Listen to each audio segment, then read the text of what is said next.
কিন্তু আপনার স্বামী আপনাকে ছেড়ে চলে গিয়েছে অথবা আপনার স্ত্রী আপনাকে ছেড়ে চলে গিয়েছে।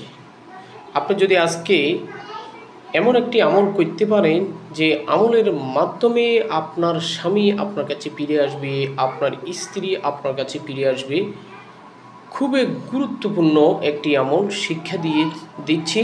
যে আমলটি আপনি কন্টিনিউয়াস ডেফিনেটলি ১ সপ্তাহ করলে আপনার স্বামী, আপনার স্ত্রী, আপনার প্রিয়জন, ভালোবাসার মানুষ হালালভাবে যাকে পেতে চান সে পাগলের মতো আপনার কাছে ছুটে আসবে। আমলটি খুবই সহজ।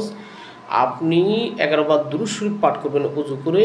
এরপর আল্লাহ পাকের এই দুটি নাম ২১ বার আপনি জিকির করবেন। ইয়া লাতীফু, ইয়া ওয়াদুদু জিকির করবেন ২১ বার এবং পরে ১১ বার দুরূদ শরীফ পাঠ করে আল্লাহর কাছে দোয়া করবেন যে আল্লাহ, আমি আমার ভালোবাসার মানুষ, আমার প্রিয়জন, আমার স্বামী, আমার সন্তান অথবা হালালভাবে আমি তাকে পেতে চাই, আমার কাছে আপনি তাকে নিয়ে আসেন, তাকে আমার অনুগত করে দেন। ইনশাআল্লাহ হয়ে যাবে।